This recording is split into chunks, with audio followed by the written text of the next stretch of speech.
Hey guys, welcome back to another episode of the Designer Future podcast. I've got a very special guest on today. Reuben, go ahead and introduce yourself for me. Hey guys, I'm super excited to be on. So my name is Reuben Driedger. I'm a Canadian, so across the ocean from Olley here. And basically, who am I? I'm an entrepreneur. Been doing entrepreneurial ventures and stuff like that for the last 5 years. Actually, to be completely honest, my wife got me into it. I was a bricklayer, if you can believe it or not. So I was laying bricks for driveways, like wheelbarrowing and just manual labor. Mm-hmm. And my wife was at home. She was a health coach. And she started like doing an online health coaching practice, posting on Instagram. And I was like the person who was like anti-social media. I grew up like in a small town, like small-minded, like I'll never get on social media. And now like I work on there 7 hours a day. So anyways, I was super jealous, to be completely honest, of her, not having to work 60 hours a week and make good money actually. So that jealousy turned into me quitting my job, trying a bunch of things, failing at a lot of things. But over the last 5 years, we've been building a couple different businesses. Some have done really well. We're kind of building a main one right now, where we're helping people with, just growing their businesses online and just kind of basically helping them get through all the failures and the roadblocks that we hit and not like hitting them themselves. So just trying to help people get to a place where they're making good money without going through all those things that we have to. So that's kind of the short version, if you want to call it that. Cool. Perfect. Cool. So that's really interesting as well, that you were sort of inspired by your wife to start an online business. So talk to me a little bit more about the transition for you in terms of going from working obviously lots of hours per week, turning this obviously passion that you sort of opened your eyes to into a business. How have you sort of transitioned in terms of like your mindset as well?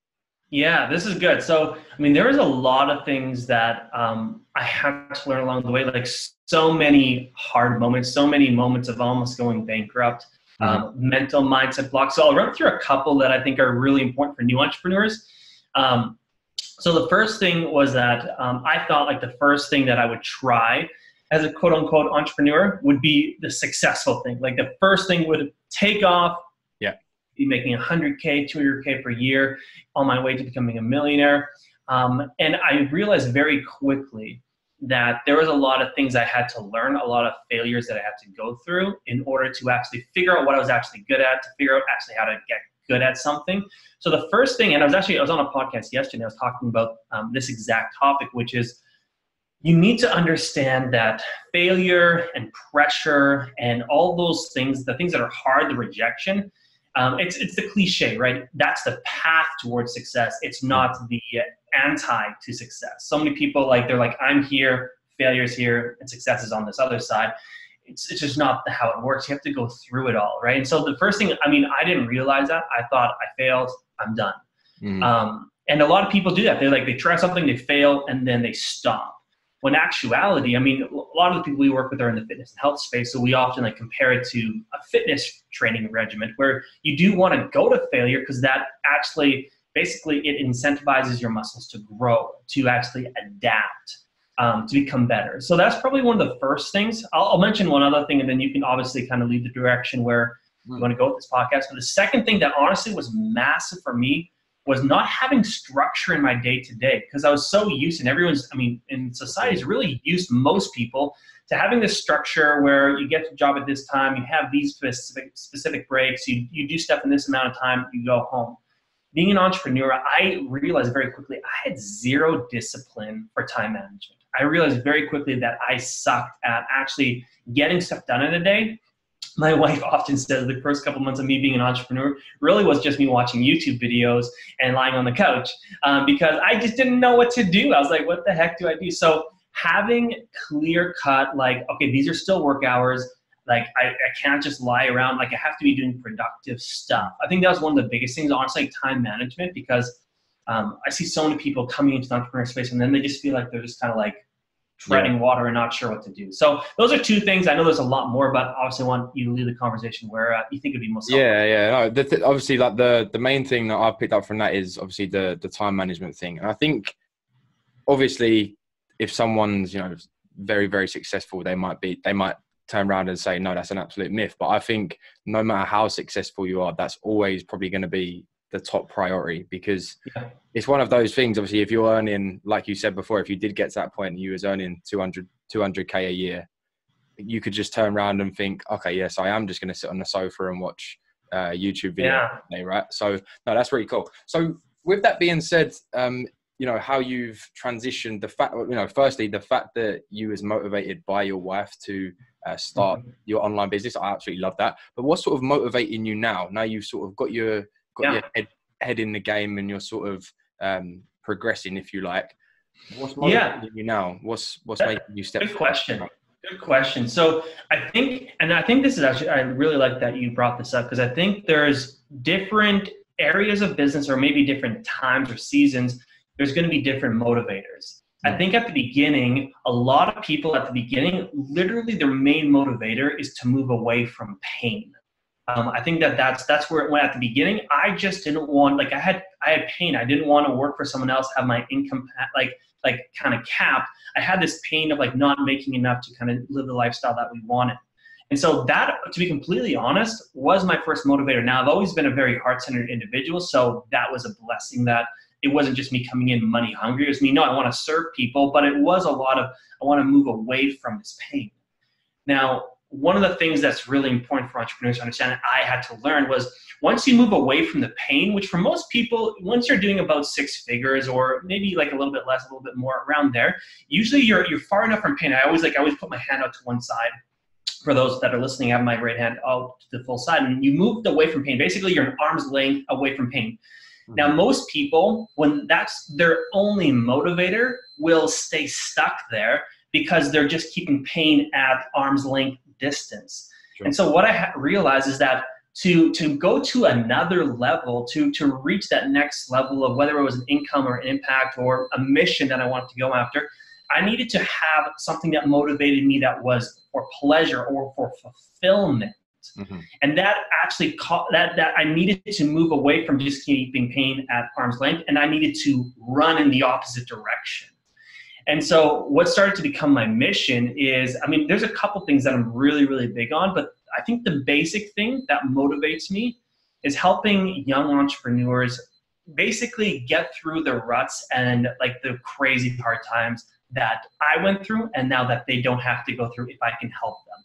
Like go through the stress that it caused on my marriage, or go through the financial stress of us almost going broke and going bankrupt and all the things that happened with that. I think my main motivator really is to help people move past that as quickly as possible. And so right now, that's kind of my mission, and that's kind of like the fulfillment, I guess you could say, that I'm running towards, is literally we just want to serve people to the highest, the highest ability that we have, so that they don't have to go through that stage that we went through. Perfect. So one question that you've sort of sparked in my head, mainly because, you know, I personally don't ever really hear about couples that are entrepreneurs. It's normally, you know, the husband has got like a normal sort of working job. Their income is sort of regularly recurring, and, you know, either it's the wife or it's the other way around. So how does that really work with both of you guys being entrepreneurs? Like, good question. It sounds interesting straight away, because I know like the fact of like my other half, like she's set in her ways, like she enjoys the like going to the job, having that routine, etc., etc. Are you guys ever like getting any tips because of, you know, like having to stay at home together, like for sure as well? For sure. So I think I'll start by saying it probably looks a little bit different per couple. Sure. Some couples, they seem to be able to work together really, really great. To be completely honest, my wife and I, we don't work very well together. We tried it at the beginning, and it didn't work out well. We're both very strong in what we want to do. We have an opinion of how it should get done.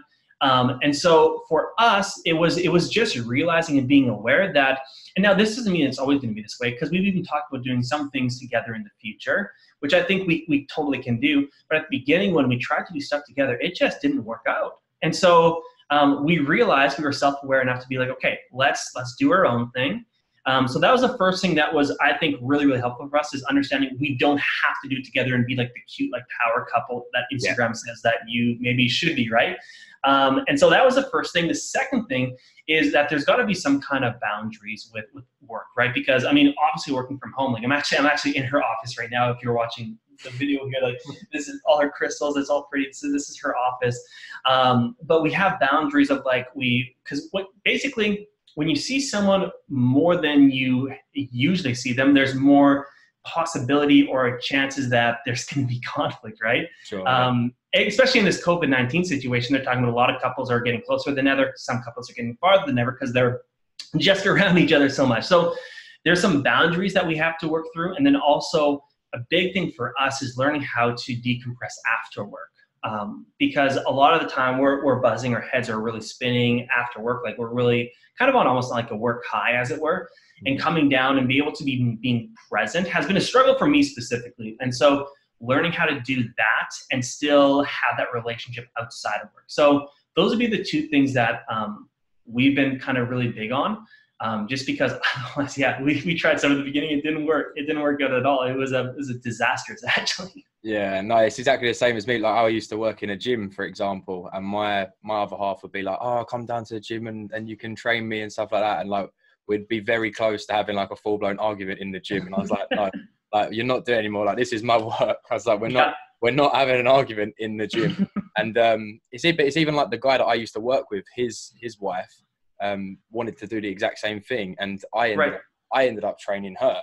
So it's just like it's like a common thing, right? It's like that's just not going to work because I'd say like, you know, we're doing squats or something. She'd be like, "I don't want to do squats." I'd be like, "Okay." Yeah. I'd be like, yeah. "Okay." Whereas no, like if it's your client, you'll be like, "No, we're doing squats." But if it's your other half, you're just like, exactly.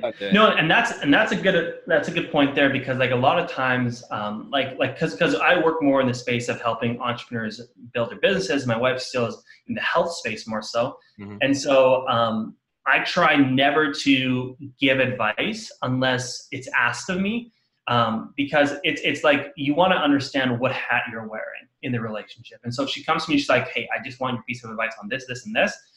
I'm going to give it. I'm not going to be mad if she doesn't take it or anything. I'm just going to say, this is what my business coaching advice would be. So having some of those boundaries as well, because otherwise I could be like, always like nagging her, "Hey, you should do this, you should do this." And she might be like, "No, I don't want to do this." And it would cause this like divide. And so I used to do that more. I used to try to kind of push more, but now it's just like, okay, no, let's have clear communication and expectations of how this works. Perfect. So obviously you said you're helping young entrepreneurs sort of find their feet, starting their businesses, right? Let's say, for example, someone's typed in how to make money online. It's the first piece of content they've found on the topic or the niche, right? What book or resource would you say for them to start with? Not expecting them to go ahead and make 20K tomorrow, but just something with this mindset, sales, marketing in general. If you could pick one book. Yeah, that's a good question. But so even a resource, I'm trying to really like find the core for this question, because a lot of people don't necessarily read books. And even if it's like a YouTube channel, you mentioned you sat around watching a lot of YouTube channels. What was you sitting watching at that time that then, it took that 3 months of sitting on a YouTube channel to actually putting in some work and transition into that business owner? Yeah, no, that's a good question. So, I mean, I think there's a couple people that I would say I'll give a book. I'll give like maybe one or two people to follow, and then maybe a couple thoughts to think about. Okay. So the one book that I read, I think it's called The $100 Startup.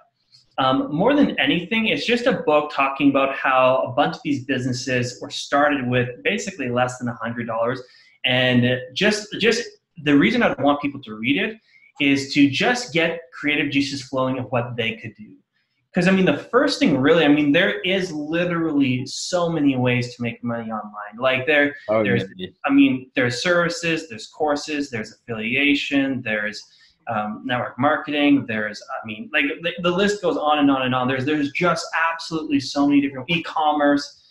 There's so many ways to make money online. And so lots of people can get confused on the front end because like they type that in, and oh my gosh, there's 1,000,001 ways to make money online. So the thing is, you need to find what you actually want to do. You could actually love doing, and something that maybe you think you're naturally like good at. It's like for me, I've always been really, really into like helping people, serving them, and like helping them get past problems. So coaching was a very natural space for me to be in. So anyways, the book would be the $100 Startup. Someone to follow, the two people that actually, I'm going to give three people that I look up to the most. And you can binge their content a lot, but I think they do a good job at giving general advice on the different levels of mindset, building a business, work ethic. So number one would be, lots of people know who Rachel Hollis is. They run a really great business. You don't know Rachel Hollis? Nope. Okay, she's from the States. Really, really great. They basically built a business from they had crazy growth in the last couple of years, and she does a really good job at helping new entrepreneurs. Lots of great advice. So Rachel Hollis is a really good one. The other two would be a very common one is a Gary Vaynerchuk. I think is really good at helping people just understand some basics of entrepreneurship. He has a lot of more advanced stuff that he shares all the time, but even just some of the basic stuff's really good. And then the third one that I really, really enjoy listening to is a guy named Ed Milet, where I think, again, he has some really just great, everything is very good for the basic entrepreneur, whether it's mindset, strategy, work ethic. So those would be the three people that I would go to. So that's the book, the three people. And then as far as what I would get you guys to think about is I would do a bit of what I call a brain dump, which is basically, okay, like what do I feel like I'm, like, and get a piece of paper, write out, what do I feel like I'm good at? Like, what are some natural skills I have? Maybe ask people around you or family, friends, like, hey, what do you think I'm naturally good at that I could like utilize if I wanted to be an entrepreneur, if I wanted to grow a business? So write some things that you're good at, write some things like, or areas of life that you have lots of interest in. And then what I would do is I would take those two things and just start to search a little bit online and write down kind of the top 3 to 5 ideas that come to you. And so just start there. And once you actually pick something, just realize, and here's something that's good to realize. It's okay if you pick the wrong one on the front end. I picked 4 wrong things. So I tried a bunch of different businesses that they kind of worked, but they kind of failed. And I learned something in every one of them. It was the 5th business that I tried that really worked well. And then the 6th one that went really, really well. Mm-hmm. And so that's what I would do is it's more about just kind of starting, trying something out, feeling it out. Some people hit it right the first time, right? Some people second time, third time, fourth time. If you keep going, you'll get there eventually. So those would be kind of my 3 areas of what I would do if you're like brand new. Wicked, perfect. The next question I'd like to ask is, do you use ClickFunnels? I don't use ClickFunnels. No. We might down the road. Probably will down the road. The beauty of, and you can ask me some more detailed questions on this, is that a lot of people think that they have to utilize a lot of stuff online that they don't necessarily have to. Mm-hmm. For instance, like some people. That's why I love to ask that question as well. Yeah. Some people they're like, entrepreneur is like, all right, he must be in the ClickFunnels group, and it's just like, no. Oh yeah. Funny enough, literally this morning is the first time I joined the ClickFunnels group. Really? Literally this morning. So let me. I'm gonna kind of put this out here for everyone. So our business does really well. We're probably going to hit about $1 million, a little bit more than $1 million this year if we kind of go on projections. Mm-hmm. We've never done any paid ads or used ClickFunnels. We actually don't have a website. Our email list is we literally just got over 1,000 people on our email list. We just barely started a podcast. We are very lean. We've focused on what we call moves the needle. We are really, really, like, we're all about productive, like, activity instead of busy. So I know you maybe have some more questions on that, but I want everyone to realize, like, that's all. You don't need that much or all these different things to build a really great business. I know, and exactly that is the point. And, I speak to people that are doing the same sort of numbers and they don't have websites. And it's like, and it's the same as me, like, and it is that busy work, right? It's, I'm starting a business. I've spent 2 months making a website. It's like, but you've got no clients. And it's like, to this date now, like, I have a website, but it doesn't generate me any clients really. Totally. So social media is what generates me clients.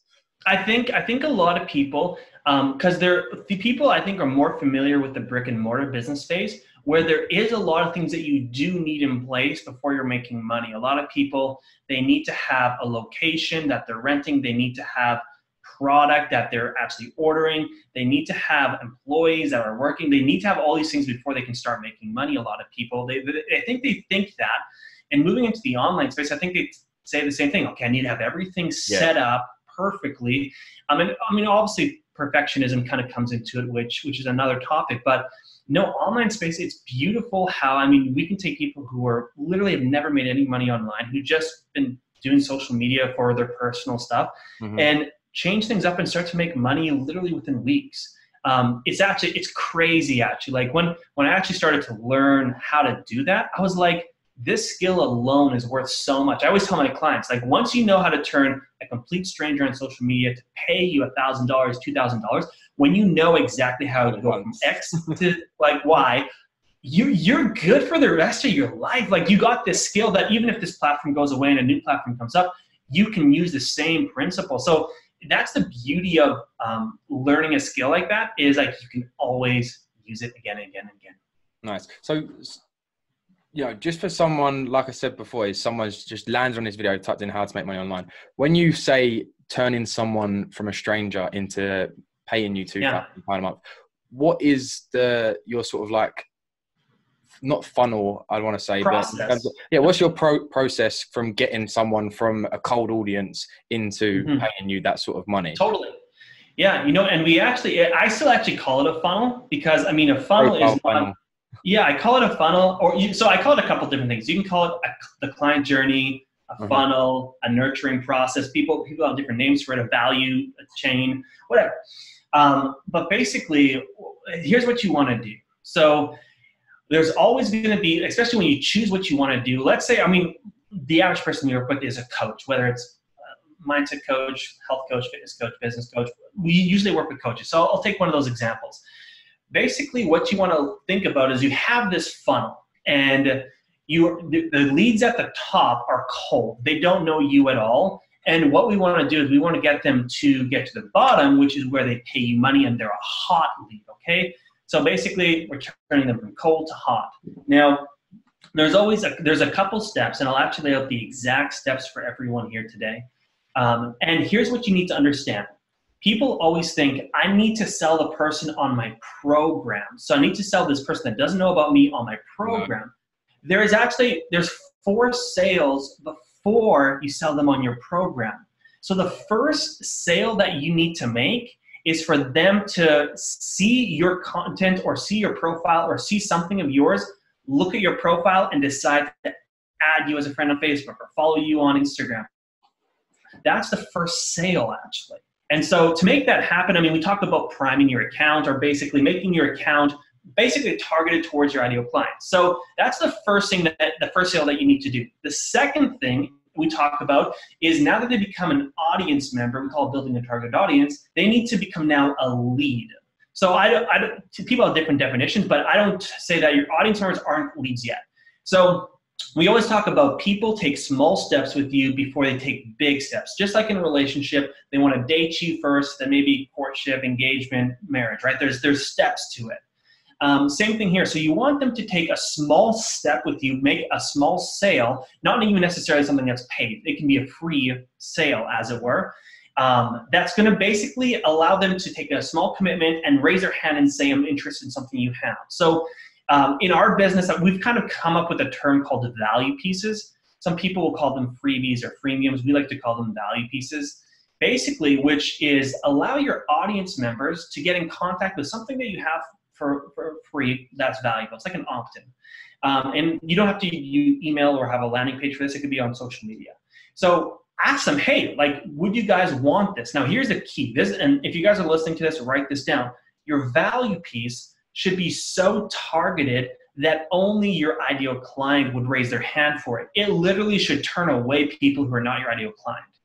And so once they take that small commitment and say, I would like this free thing, you've started to gain some know, like, and trust, which we talk about a lot is the key for actually making a sale at the end of the day. So the first step is getting them to your audience. The second step is getting them to raise their hand and saying, I want something. Now they're technically a lead in your organic funnel, let's call it. At this point, we go into what I call the nurturing process, where you've given them something free. Now let's have a conversation. Let's chat with them back and forth, talk about their goals, talk about their struggles, figure out where they want to go, what's holding them back. Basically, building a relationship. This often happens in Messenger. Sometimes it happens through your content as they see it and they keep on engaging with it. And then basically, once you've been nurturing them and you figure it out, okay, can I help them with the struggle? Can I help them achieve this goal? Those two things, if they're true at that point, we offer to get on a call with them and see if it'd be a good fit to work together. Then that sale is the sale of getting them on the call. Now they've committed a couple things. They've committed to getting something free. They've committed to having a conversation with you and building a relationship. They've committed to getting on a call with you. And now the next commitment is getting them to sign up and pay for something that you have. That's literally step by step by step. And literally, here's the fun part. This works on Facebook, Instagram, LinkedIn, Pinterest, email, anything. Paid ads, like TikTok. It works every single location. But with that being said, guys, please stick to one, master and then progress into move. Stick to one, master it, automate it, then go and dominate the other platforms. That needs to be said. That is perfect, man. That is absolutely amazing. And I think that's one thing. I actually done a live training yesterday with a group of people, and that was literally the main thing I was trying to drill into their heads is selling something online. The main three things is people need to like, know, and trust you. That's it. Yeah. Push comes to shove. And I think you summed that up very well there. And you know, when it comes to content, you can put out let's call out rubbish content, because it's like, if you put out a post like, what do you prefer, cats or dogs, and stuff like that, people are like, that ain't gonna help you grow your business. And you're like, yeah, but like you're showing you're a real person. Obviously, I wouldn't personally post that, but like for sure, simple stuff like that, it's just like, oh, Olley's posted again. Oh, Olley's posted again. And then it's just like, oh, and now he's got this offer or something like that. You don't necessarily have to be like, oh, yeah, I'm selling a water bottle, guys. If anyone wants to buy a water bottle, and then 20 minutes later, oh, has anyone seen my water bottle? So it's all about that consistency, and like you said, I like that a lot. And I think, like, as much as so in the funnel that I talked about, it doesn't necessarily have to deal with the content as much. However, your content should be kind of, I always talk about running alongside it, parallel with it. And when you think about content that gets people to know, like, and trust you, I mean, getting people to know you through content. Share your story, how you overcame the struggles that you want to help them with and how you succeeded. Tell stories of your hard times. Be vulnerable, right? Gets them to know you, like you. I mean, like you talked about, post some content that people would actually enjoy and like. So every now and then I often will post a picture of me and my dog, or I'll post something like that, like where people, like, they love that kind of stuff, or maybe something that's inspirational, motivational, that people are like, oh, I love that. Thanks so much for sharing that. Like that it really helped my day. Like just something that literally makes people smile when they look at it. That makes them like have like that warm feeling inside. That's content that's going to get them to like you and then trust you. I mean, it's a couple different things, but they're obviously social proof is one of the biggest things. Is, do you have social proof that what you're doing works? And the more you have it, the more they'll trust you. And so, and a lot of the times, even getting really raw and not being, as marketers, we often like to be really flashy and sexy and all these different things. But in your content, I've really realized is when I get more honest with people. Yeah. Now, like, hey, when I make posts and I say, hey, you know, a lot of business coaches say we can get to six figures super, super fast, and it happens for all of our clients. Well, guess what? They're not telling you the truth. There's some people that do great, but some people that don't, and there's different reasons why that is. So getting really honest with your content is also going to gain trust with people. So as you're doing that funnel and moving basically people from one stage to the other, having those kinds of content coming through your channel will just strengthen that funnel, as it were. Yeah, and guys, just to touch on what Reuben was saying, the difference between, say, for example, you using Facebook, but you have, you know, a couple of posts on your Facebook that explains what you do, and then you're just going onto your messages and you're absolutely hammering everyone and anyone you can with, you know, let's get on a call. I think I could help you. Versus spending those hours and hours of time of perfecting a nice bit of copy or a nice post that is going to attract people to you. Mm-hmm. I can tell you from hands-on experience, the difference in between those discovery calls, or whatever you want to call them, the difference between those sessions will be outstanding. Because if someone comes to you and wants to get on a call, it's going to be a completely different situation if you go to them begging for a call. Oh, totally. And you can also charge a lot more if they come to you. Yeah, like, 100%. 100%. And I think that's kind of the classic debate. Like, do you go out to get clients or do you attract clients, right? It's this classic debate. And I often in these situations find myself in the middle, or I'm just like, I kind of want to find a way that we can do both where, yeah, we're getting people connected to our, let's say, the value pieces I talked about through our content, but then we're having a conversation with them. Maybe we'll send them another value piece. And oftentimes when I do this, and at a certain point, they might not be coming to me, but I'll say, hey, how about we get on a call? I know you've been checking out a lot of our stuff. And they'll respond and they'll say, you know what, I've been wanting to join your program. So it's knowing how to, I think it's a synergistic approach. Some people go far one way or the other, which honestly, they both work. They all work, right? But I like the synergistic approach where it's kind of, you're attracting them. So I always say there's attracting, there's hunting clients, and then there's creating clients. That's how I say it. And not everyone agrees with me, which is totally fine. But that's kind of the little specifics that we try to go through. Perfect. And sorry, just to really sum up to the guys listening at home, Facebook is like your main sort of area, right? You know what? So Facebook is my hub. As far as like, we have a really great Facebook group that has like 4 dozen free masterclasses in it, and tons of people in there. So Facebook is our hub. However, at this point in business, and like Olley said, make sure you focus on one before you move to other. But we're actually driving a ton of traffic from a bunch of other social medias to our hub. And so, yes, it's our hub as far as we're providing tons of free value, like helping people, but we're generating traffic from other places. Wicked, cool. And do you use cold emails at all, whether that's in like the business or like your personal brand?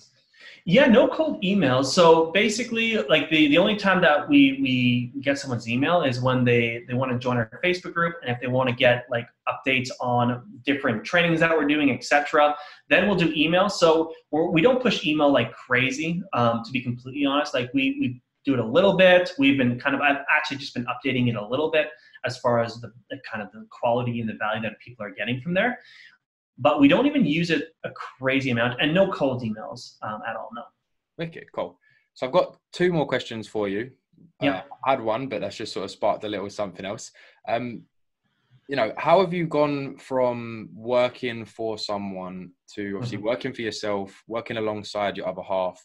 Yeah. How has that sort of changed in terms of you working like on your own in terms of like you being an entrepreneur versus now I'm guessing, you've got some sort of team in place or you do some sort of outsourcing with certain stuff.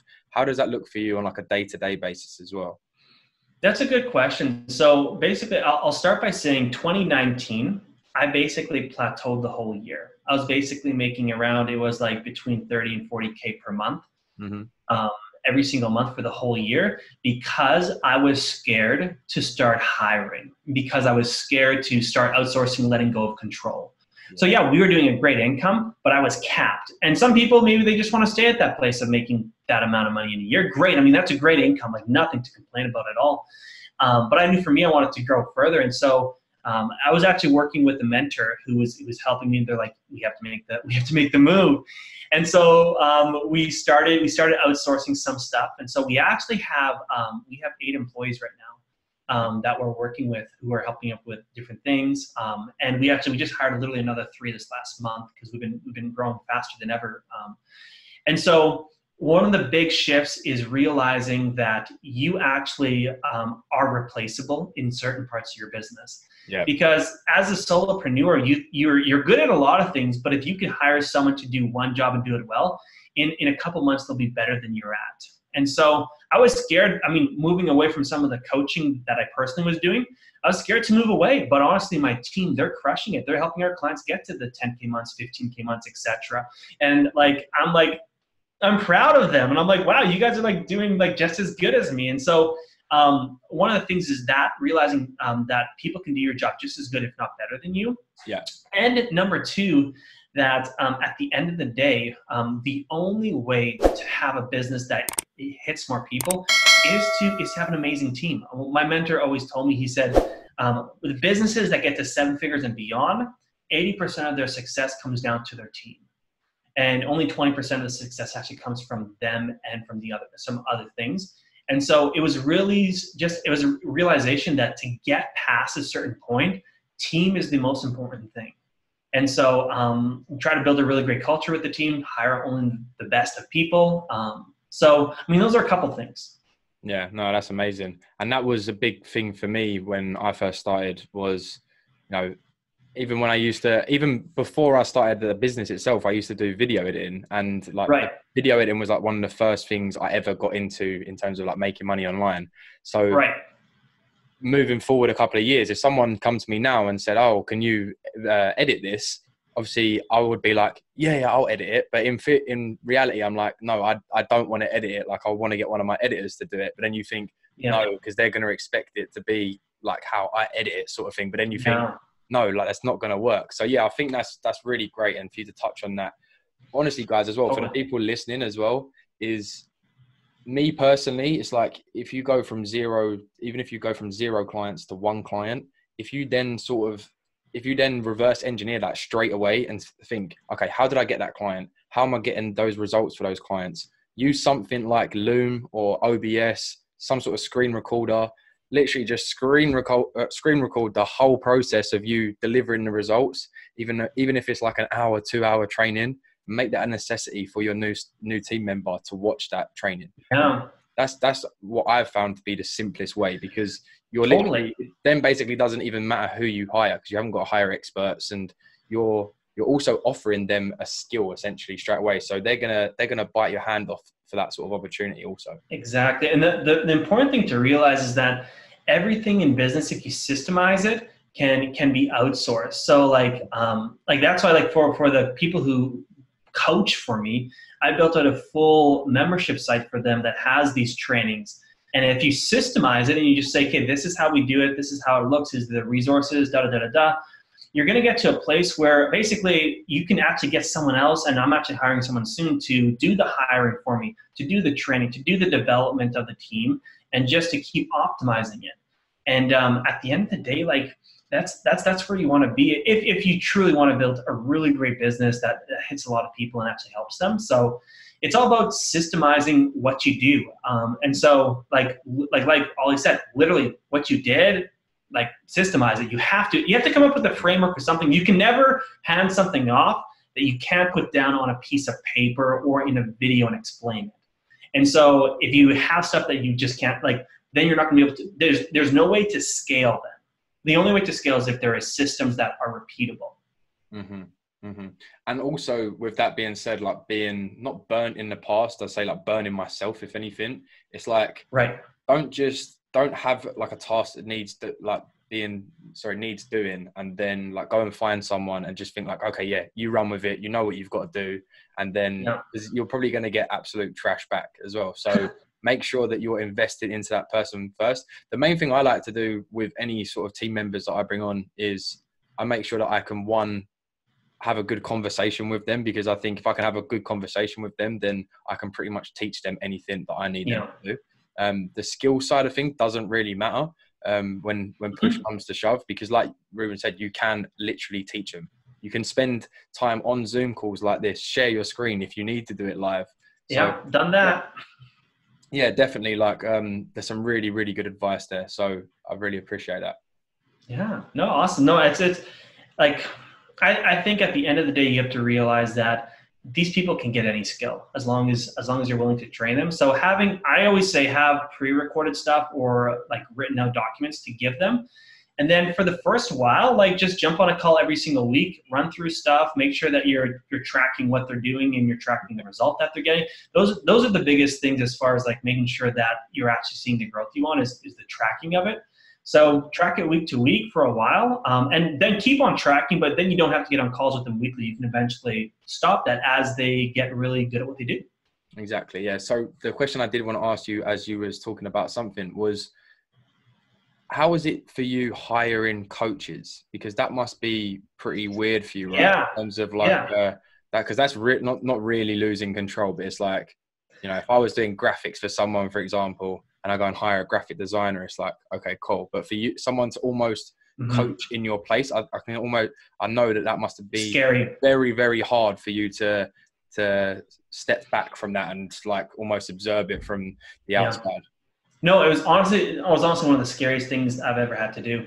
but it's been one of the most rewarding things as well. So number one is you have to find the right person. So I only hire people who've built businesses of their own that have done 6 figures or more in their own businesses. So that's the first thing. I'll find someone who's actually good at what they do. Lots of these actually people were past clients who we helped get to 6 figures or multiple 6 figures. So that's the first thing, that they need to have gotten really great results themselves. Number two, I actually want them to keep building their own businesses and work for me part-time. Okay. So that's a really big thing for me, because entrepreneurs don't like getting caged in. They don't want to be just working for me. They want to be building their own thing, but also having an impact with the vision for our company.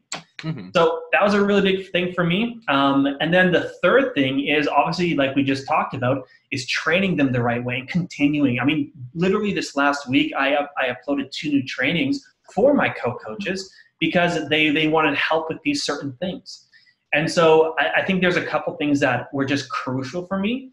And once I realized that and I did it, I mean, like, our clients, like, they're killing it. Like they're absolutely crushing it with these co-coaches. And my fears of, oh, my clients aren't going to get good results, they were completely unfounded. They're getting great results. Yeah. I mean, sometimes I think they're getting better results than what I necessarily could have given them. Yeah.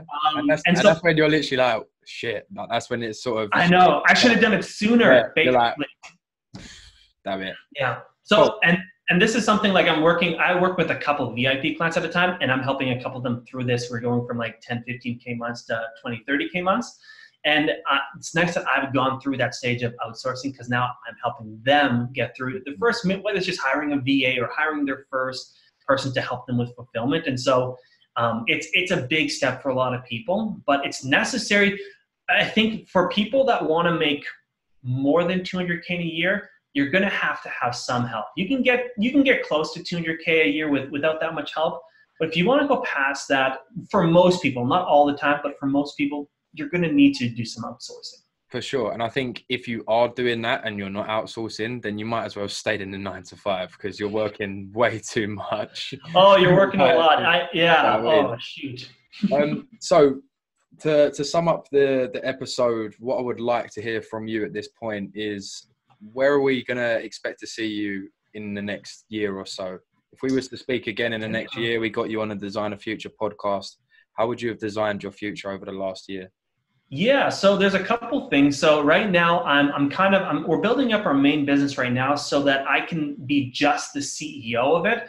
So we're getting myself kind of out of some of the different levels, which is going to be really fun. So in a year from now, I mean, obviously our business is going to be doing a lot better. We'll be helping a lot more people, but I'll probably be spending more of my personal time on stages and speaking. I'm really going to be moving into the speaking world and sharing a lot of stuff in there. And then probably starting some other business ventures while we keep on building out our main business. So that's probably where we're going to be in a year from now. Love it. So just to give you one question to finish up, what would be your sort of like jackpot in terms of like a speaking event?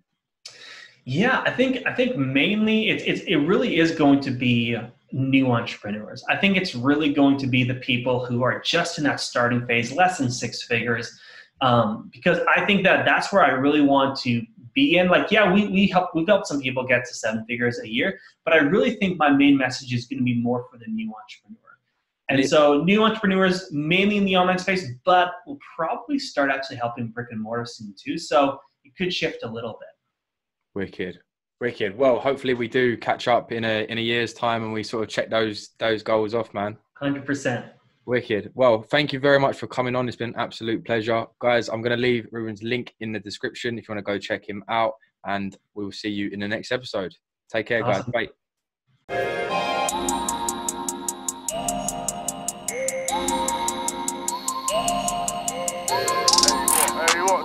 Hollywood 6.